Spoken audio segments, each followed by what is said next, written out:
என் இனிய நேர்கள் அனைவருக்கும் வணக்கம். நான் உங்கள் கௌரி ரூபன். நீங்கள் எல்லாரும் எப்படி இருக்கிறீங்க? நான் சூப்பராக இருக்கிறேன். இன்றைக்கி இடி சம்பல் செய்ய போகிறேன். இது தோசைக்கு ஆல்ரெடி நான் செய்தது, அதை உங்களுக்கு தனி வீடியோவாக போடுறேன். ஏனெண்டா திரும்ப திரும்ப நிறைய நேர்கள் என்னை விரும்பி கேட்டுக்கொண்டிருக்காங்க. அவங்களுக்கு நான் என்னோடய சம்பல் வீடியோவை சென்ட் பண்ணி இருக்கிறேன். இருந்தாலும் ஒரு சில நேர்கள் கேட்குறவங்களுக்காகவும் நான் இப்போ இன்றைக்கு இந்த தோசைக்கு செய்கிறதாலையும் இந்த வீடியோவும் மறுபடியும் உங்களுக்காக எடுத்து போடுறேன். பாருங்க, சூப்பரான ஒரு சிவப்பு மிளகாய் இடி சம்பல், தி பெஸ்ட் சம்பல் இடி சம்பல். ஓகே, இப்போ வாங்க சம்பளம் செய்யலாம். இடி சம்பல் செய்கிறதுக்கு முதல்ல ஒரு சின்ன ஒரு பேன் எடுத்துருக்கிறேன். இந்த பேனில் கொஞ்சம் நல்லெண்ணெய் சேர்க்கிறேன். நல்லெண்ணெய் ஒரு மேசக்கரண்டி நல்லெண்ணெய், நிறைய தேவையில்லை. அதே நேரம் சட்டியை நல்லாயும் எரிக்கக்கூடாது.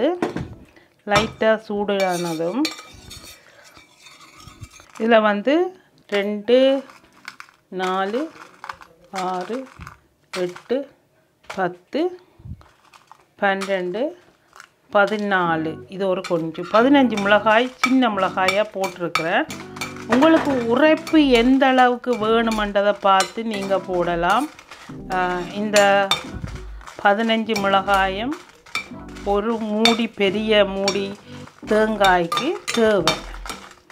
இதை லைட்டாய் பொரிக்கிறது. இந்த எண்ணெயில் வதக்கி பொரிக்கிறது. நிறைய எண்ணெய் விட்டு பொரிக்காமல் இந்த எண்ணெயில் ஒரு மேசக்கரண்டி எண்ணெயில் லைட்டாக நெருப்பை வச்சு கொண்டு பொரிக்கிறேன்.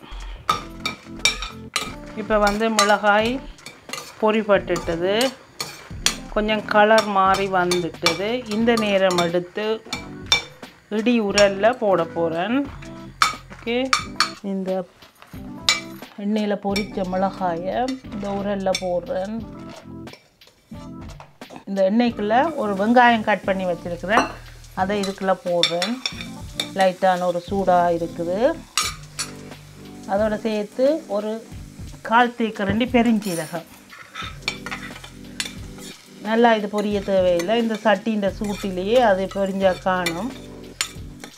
இது அப்படியே வச்சுட்டு இது அப்படியே உரலோட பக்கத்தில் வைக்கிறேன். இதுக்குள்ள கொஞ்சம் உப்பு சேர்த்து இந்த மிளகாயோட ஒரு 1/2 தேக்கரண்டி உப்பு பார்த்து போடுவோம். நல்லா இடிக்கணும் மிளகாயை.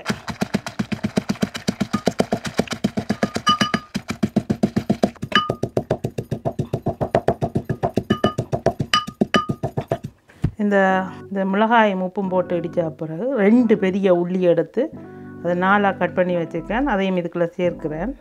சேர்த்து நல்லா இடிக்கணும்.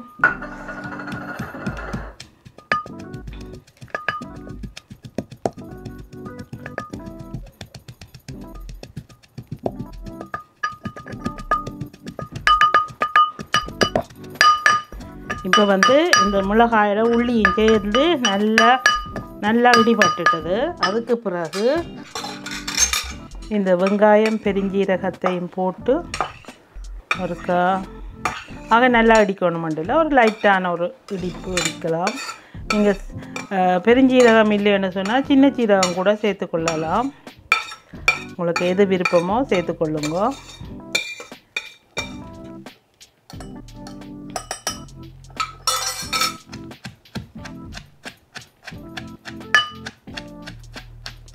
அதோட சேர்த்து கொஞ்சம் கருவேப்பிலை,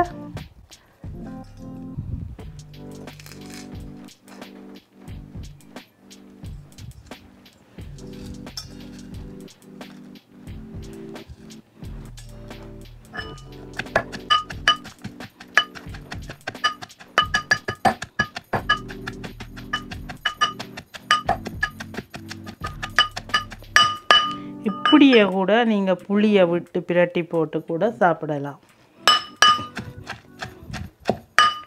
தேசி புளியை விட்டு பிரட்டி எடுத்துட்டு இதை கூட நீங்கள் தேங்காய்ப்பு போடாமல் சாப்பிடலாம்.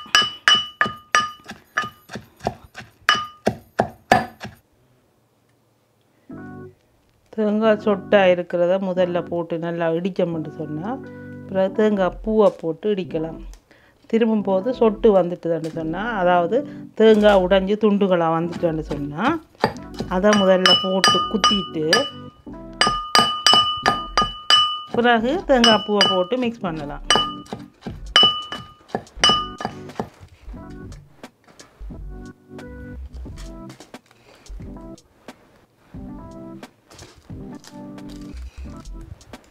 கொஞ்சம் கொஞ்சமாக போட்டு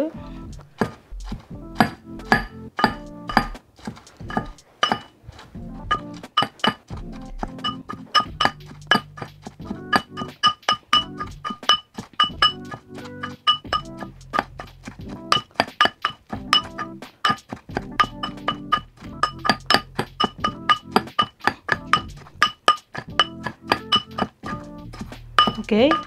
இதுக்குள்ளே இனி புளி சேர்க்க போகிறேன். இதுக்கு கொஞ்சம் புளி சேர்க்கிறேன். புளியை நிறைய தண்ணியாக ஊற்றாமல் திக்காக கரைச்சி போட்டு கொஞ்சமாக சேர்க்கணும்.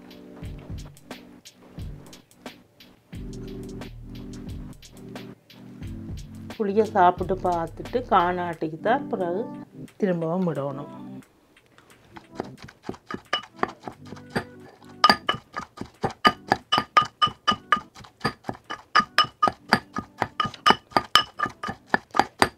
சம்பல் ரெடி.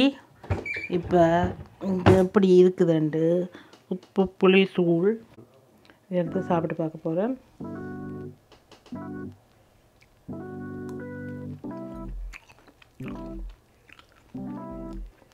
வா, காரம் உப்பு புளி எல்லாம் சூப்பராக இருக்கும். வாய் ஊறுது. சூப்பர். சரி, நீ இதை வளைச்சிருக்கலாம்.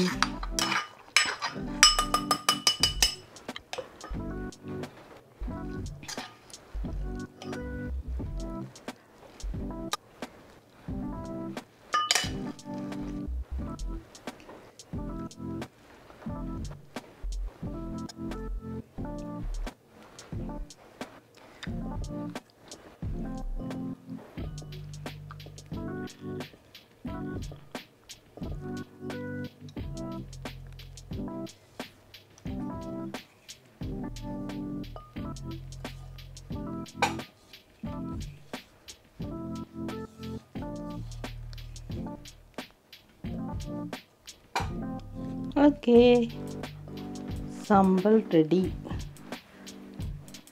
எங்களோட நாட்டு இடி சம்பல். இந்த இடி சம்பல் வந்து ஒரு பெஸ்ட் சம்பல். சம்பல் தோசை, இட்லி, பூரி, சப்பாத்தி எதுக்கு வேணுமென்றாலும் இந்த இடி சம்பல் பெஸ்ட். அது சாப்பிட்டவங்களுக்கு கண்டிப்பாக தெரியும் அப்படி என்று சொல்லி. இந்த சம்பல் இல்லாட்டிக்கு ஒரு சில சாப்பாடுகள் இல்லாட்டிக்கு எங்களோட ஸ்ரீலங்கன் தமிழாக்கள் செத்து போயிடுவாங்க.